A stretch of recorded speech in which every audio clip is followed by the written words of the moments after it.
అమరావతిలో 2733 కోట్ల పనులకు మంత్రివర్గం ఆమోదం తెలిపినట్లు మంత్రి పార్థసారథి వెల్లడించారు. మున్సిపల్ చట్ట సవరణ ఆర్డినెన్స్ ని ఆమోదించినట్లు వివరించారు. భవన నిర్మాణాలు, లేఅవుట్ల అనుమతుల జారీ అధికారంపై నిర్ణయం తీసుకున్నట్లు తెలిపారు. అలాగే పిఠాపురం ఏరియా డెవలప్మెంట్ అథారిటీ కొత్తగా 19 పోస్టుల ఏర్పాటుకు ఆమోదం తెలిపినట్లు మంత్రి పార్థసారథి తెలిపారు. తిరుపతిలో ఈఎస్ఐ హాస్పిటల్ 100 పడకలకు పెంచడంతో పాటు గుంటూరు జిల్లా పత్తిపాడు మండలంలో 100 పడకల ఈఎస్ఐ హాస్పిటల్ నిర్మాణాన్ని ఆమోదించినట్లు మంత్రి తెలిపారు.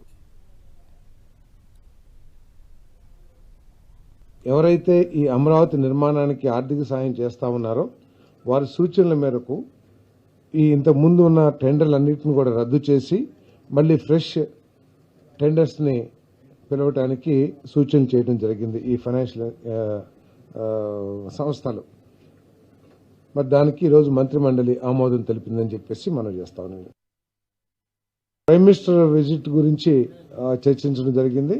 వారి ప్రోగ్రామ్ని బ్రహ్మాండంగా దిగ్విజయం చేయాలని చెప్పేసి నిర్ణయం తీసుకున్నారు.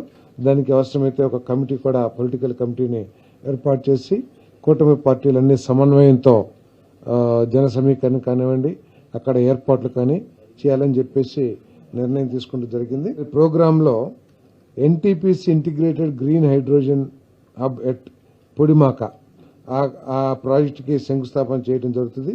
దీని ద్వారా 65,370 కోట్ల రూపాయలు 3 ఫేసెస్ లో ఇన్వెస్ట్మెంట్ చేయబోతున్నారని చెప్పేసి కూడా ఈ సందర్భంగా నేను తెలియజేస్తా ఉన్నాను. నేను అమరావతిలో 2733 కోట్ల పనులకు మంత్రివర్గం ఆమోదం తెలిపినట్లు మంత్రి పార్థసారథి వెల్లడించారు. మున్సిపల్ చట్ట సవరణ ఆర్డినెన్స్ ని ఆమోదించినట్లు వివరించారు. భవన నిర్మాణాలు, లేఅవుట్లు, అనుమతుల జారీ అధికారంపై నిర్ణయం తీసుకున్నట్లు తెలిపారు. అలాగే పిఠాపురం ఏరియా డెవలప్మెంట్ అథారిటీలో కొత్తగా 19 పోస్టుల ఏర్పాటుకు ఆమోదం తెలిపినట్లు మంత్రి పార్థసారథి తెలిపారు. తిరుపతిలో ఈఎస్ఐ హాస్పిటల్లో 100 పడకలు పెంచడంతో పాటు గుంటూరు జిల్లా పత్తిపాడు మండలంలో 100 పడకల ఈఎస్ఐ ఆసుపత్రి నిర్మాణాన్ని ఆమోదించినట్లు మంత్రి తెలిపారు.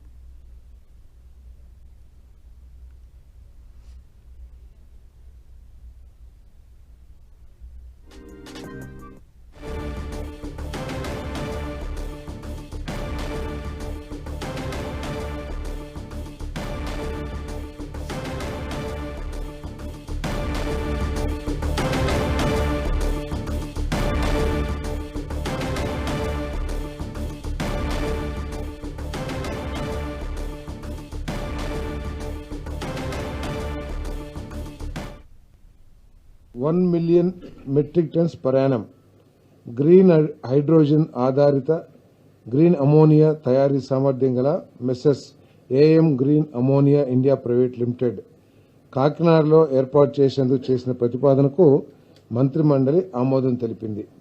ఈ ఫ్యాక్టరీని ఇంత ముందే రాష్ట్ర ప్రభుత్వం ఆమోదించిన గ్రీన్ ఎనర్జీ పాలసీ ఏదైతే ఉందో ఆ పాలసీకి అనుగుణంగానే దీనికి మరి ఆమోదం తెలపడం జరిగింది.